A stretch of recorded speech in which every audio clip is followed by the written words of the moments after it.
Oscar ഫിഷുകളെക്കുറിച്ച് നമ്മൾ ചെയ്ത വീഡിയോകൾക്ക് ഈ അടുത്ത് കുറച്ച് കമൻറ്റും കാര്യങ്ങളൊക്കെ വന്നിട്ടുണ്ടായിരുന്നു.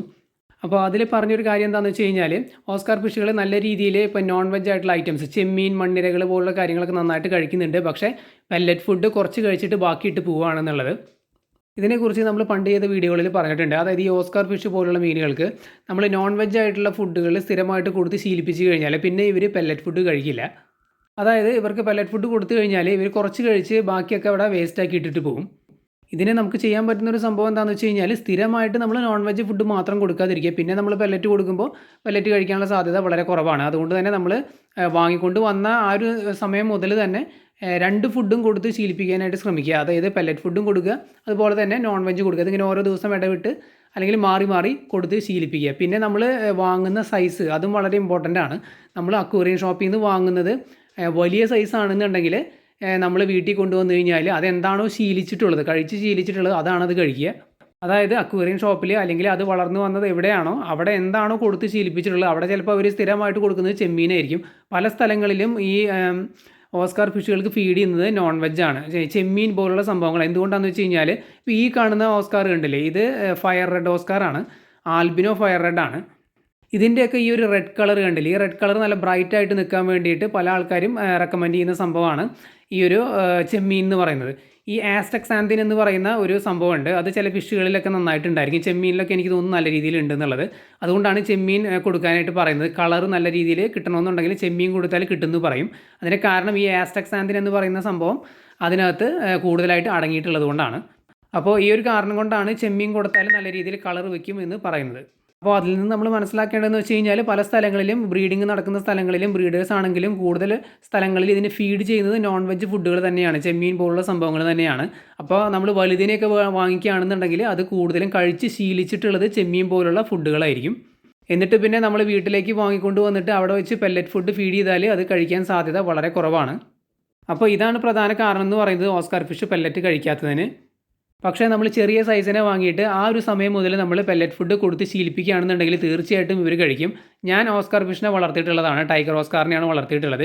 തീരെ ചെറിയ സൈസ് 2 ഇഞ്ച് ആ ഒരു സൈസിലൊക്കെ നമ്മൾ വാങ്ങിയതായിരുന്നു. എന്നിട്ട് നമ്മളൊരു 10 ഇഞ്ച് സൈസ് വരെ, അത്ര വലിയ സൈസ് വരെ വളർത്തി വലുതാക്കിയിട്ടുണ്ട്. ഈ വലിയ ഓസ്കാറുകൾ നമ്മുടെ ഔട്ട്ഡോർ ടാങ്കിലായിരുന്നു കിടന്നിട്ടുണ്ടായിരുന്നത്. പിന്നെ മഴക്കാലം വന്നിട്ട് ഡയറക്റ്റ് മഴവെള്ളം വീണപ്പോൾ അവർ ചത്തുപോവുകയാണ് ഉണ്ടായത്. അപ്പോൾ നമ്മൾ 2 ഇഞ്ച് അത്രയും ചെറിയ സൈസിൽ വാങ്ങിയതാണ്. എന്നിട്ടാണ് 10 ഇഞ്ച് സൈസ് വരെയൊക്കെ അത് വലുതായത് ഔട്ട്ഡോർ ടാങ്കിൽ കിടന്നിട്ട്. ഞാൻ അവർക്ക് ഒരു തരത്തിലുള്ള നോൺ വെജ് ഫുഡും ഫീഡ് ചെയ്തിട്ടുണ്ടായിരുന്നില്ല, ജസ്റ്റ് പെല്ലറ്റ് മാത്രമാണ് കൊടുത്തിട്ടുണ്ടായിരുന്നത്. അതും നമ്മൾ ബ്രാൻഡഡ് ആയിട്ടുള്ള ഹൈ പ്രോട്ടീൻ പെല്ലറ്റും അല്ല നമ്മൾ കൊടുത്തിരുന്നത്. നമ്മുടെ സാധാരണ ഗ്രോവെല്ലിൻ്റെ ബൾക്കായിട്ട് വരുന്ന ആ ഒരു ഫുഡുണ്ട്, നമ്മൾ മുമ്പ് വീഡിയോയിൽ പറഞ്ഞിട്ടുണ്ടായിരുന്നു ഗ്രോവെല്ലിൻ്റെ. അപ്പോൾ അത് നമ്മൾ 1 കിലോ പാക്കറ്റായിട്ട് വാങ്ങുന്നതാണ്. ഈ ബൾക്കായിട്ട് വാങ്ങി നമ്മൾ ഈ മീനൊക്കെ ബൾക്കായിട്ട് വളർത്തുന്നവർ കൂടുതലും അത്തരത്തിലുള്ള ഫുഡാണ് വാങ്ങുന്നത്.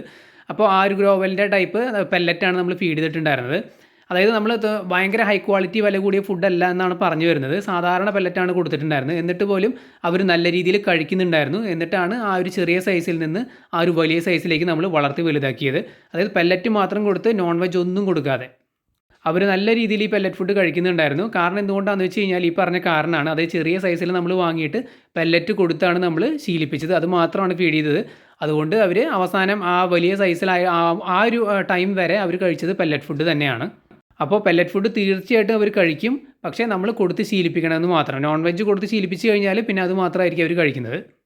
പിന്നെ നമുക്ക് വന്ന കമൻറ്റുകൾ എന്ന് പറയുന്നത് ഇവരത്ര ആക്റ്റീവ് അല്ല എന്നുള്ളതാണ്. ആക്റ്റീവ് അല്ലാത്തതിൻ്റെ ഒരു കാരണം എന്ന് പറയുന്നത് വെള്ളത്തിൻ്റെ ടെമ്പറേച്ചർ കുറയുമ്പോഴാണ്, അതായത് തണുക്കുമ്പോഴാണ്. ഇപ്പോൾ നമുക്കറിയാം മഴ കാര്യങ്ങളൊക്കെ പെയ്യുന്നുണ്ട്, വെള്ളം തണുത്താണ് ഇരിക്കുന്നത്. അതുപോലെ തണുപ്പ് കാലത്ത് വെള്ളം തണുത്താണ് ഇരിക്കുന്നത്. ഈ ഒരു സമയത്ത് ഇവരത്ര ആക്റ്റീവ് ആയിരിക്കില്ല. ഈ ഓസ്കാർ ഫിഷുകളുടെ ഫേവറേറ്റ് ആയിട്ടുള്ള ഒരു ടൈം എന്ന് പറയുന്നത് നമ്മുടെ നാട്ടിലെ വേനൽക്കാലമാണ്. അതായത് വെള്ളം കുറച്ച് വാമായിരിക്കുന്ന അല്ലെങ്കിൽ ചൂടായിരിക്കുന്ന ആ ഒരു സിറ്റുവേഷനാണ് ഇവർക്ക് ഏറ്റവും ഇഷ്ടപ്പെട്ടത്. ഇവർ നല്ല ആക്റ്റീവായിട്ടിരിക്കുന്ന ആ ഒരു സമയത്താണ്. മഴക്കാലം അതുപോലെ തണുപ്പ് കാലമൊക്കെ വരുമ്പോൾ ഇവരത്ര ആക്റ്റീവായിരിക്കില്ല, ഫുഡ് കഴിക്കുന്നതും കുറവായിരിക്കും. നമ്മൾ ഔട്ട്ഡോർ ടാങ്കിൽ വളർത്തിയിരുന്ന ആ ഒരു സമയത്ത് ഇവർ മഴക്കാലത്തും തണുപ്പ് കാലത്തും ആണെന്നുണ്ടെങ്കിൽ ഇവരത്ര ആക്റ്റീവായിരിക്കില്ല. ഇവർ മുകളിൽ വന്ന് നിൽക്കുന്നത് പോലും നമുക്ക് കാണാൻ പറ്റാറില്ല. കാരണം ഇവർ കൂടുതലും അടിഭാഗത്തായിരിക്കും, ഇവരെ മുകളിൽ തന്നെ കാണാൻ പറ്റില്ല. അതേസമയം വേനൽക്കാലത്താണെന്നുണ്ടെങ്കിൽ ഇവർ നല്ല രീതിയിൽ ആക്റ്റീവായിട്ട് മുകളിൽ വന്ന് നിൽക്കുന്നത് കാണാം. ഫുഡൊക്കെ നല്ല അടിപൊളിയായിട്ട് കഴിക്കും. എന്നാൽ തണുപ്പ് കാലത്ത് നേരെ ഓപ്പോസിറ്റാണ്. അതുകൊണ്ട് ടെമ്പറേച്ചറിൽ അല്ലെങ്കിൽ വെള്ളത്തിൽ വരുന്ന ടെമ്പറേച്ചറിൻ്റെ മാറ്റം ഇവർ നല്ല രീതിയിൽ ബാധിക്കാറുണ്ട്. ഇവർ അത്യാവശ്യം സെൻസിറ്റീവാണ് ഈ ടെമ്പറേച്ചറിന്. അതുകൊണ്ടാണ് മഴവെള്ളം ഡയറക്റ്റ് വീഴുന്ന ടാങ്കുകളിൽ ഇവർക്ക് ഡെത്ത് സംഭവിക്കാനായിട്ടുള്ള സാധ്യത കൂടുതലാണ്. അതുകൊണ്ട് ഓസ്കാർ ഫിഷുകളെ ഔട്ട്ഡോർ ടാങ്ക് വളർത്തുമ്പോൾ സൂക്ഷിക്കണം. എന്തെങ്കിലും ഷെയ്ഡ് പോലെ കെട്ടിയിട്ട് അതിൻ്റെ താഴെ വളർത്തുന്നതാണ് നല്ലത്. ട്രസ് അടിച്ച് അങ്ങനെ അല്ലെങ്കിൽ എന്തെങ്കിലും ടാർപോളിൻ പോലെയൊക്കെ കെട്ടിയിട്ട് അതിന് കീഴിൽ ടാങ്ക് സെറ്റ് ചെയ്യുന്നതാണ് നല്ലത്. അക്വേറിയങ്ങളിലൊക്കെ ആണെന്നുണ്ടെങ്കിൽ നിങ്ങൾക്ക് ഹീറ്റർ യൂസ് ചെയ്യാം. നമ്മുടെ അക്വേറിയം ഷോപ്പുകളിൽ വാങ്ങാനായിട്ട് കിട്ടും. ഹീറ്റർ വാങ്ങിയിട്ട് ആ ഒരു ടെമ്പറേച്ചർ അഡ്ജസ്റ്റ് ചെയ്ത് വെച്ചാൽ മതി. മഴവെള്ളം ഡയറക്റ്റ് വീഴുന്ന ടാങ്കുകളിൽ എല്ലാ ഓസ്കാറിനെയും ഒരുമിച്ച് ബാധിക്കാറില്ല. ചില മീനുകൾക്കായിരിക്കും സ്ട്രെസ് വരുന്നത്, അവരായിരിക്കും ഡെഡായി പോകാനുള്ള സാധ്യത കൂടുന്നത്. നമ്മുടെ ഓസ്കാർ ഫിഷുകൾ ഡെഡായി പോയത് ഓരോ വർഷങ്ങളിലായിട്ടായിരുന്നു. നമുക്ക് 3-4 വർഷം മുമ്പ് നമ്മൾ വാങ്ങിയതായിരുന്നു. ഓരോ വർഷവും മഴക്കാലം വരുമ്പോൾ മഴവെള്ളം വീഴുമ്പോൾ ഓരോന്നോരോന്നായിട്ട് ഡെഡായി പോവുകയാണ് ചെയ്തത്. അതായത് അന്തരീക്ഷം നല്ല ചൂടായി നിൽക്കുന്നു, പെട്ടെന്ന് മഴ വരുന്നു, അങ്ങനെ പെട്ടെന്ന് വെള്ളം തണുക്കുന്നു, അങ്ങനെ സഡൻ ആയിട്ടുള്ള ടെമ്പറേച്ചർ ഷിഫ്റ്റ് വരുമ്പോഴാണ് ഇവർക്ക് സ്ട്രെസ് വരുന്നത്. ഇങ്ങനെ പെട്ടെന്ന് മഴ പെയ്ത് പിറ്റേ ദിവസം രാവിലെ നമ്മൾ നോക്കുമ്പോഴായിരിക്കും ഓസ്കാർ മോളിൽ വന്നിട്ട് എയർ എടുക്കുന്നത് കാണുന്നത്. എയർ എടുത്ത് പുറകിലോട്ട് നീന്തുന്നതാണ് ഇതിൻ്റെ സൈൻ എന്ന് പറയുന്നത്. ഇത് 2 ദിവസം കഴിഞ്ഞ് ഇത് കാണിച്ച് 2-3 ദിവസം കഴിയുമ്പോൾ അവർ ഡെഡായി പോകും. രക്ഷപ്പെടുത്തി എടുക്കാനായിട്ട് ഭയങ്കര ബുദ്ധിമുട്ടാണ്. അതുകൊണ്ട് ഔട്ട്ഡോർ ടാങ്കുകളിലാണ് വളർത്തുന്നതെന്നുണ്ടെങ്കിൽ മഴവെള്ളം വീഴാതെ നോക്കുന്നതാണ് ഏറ്റവും നല്ലത്.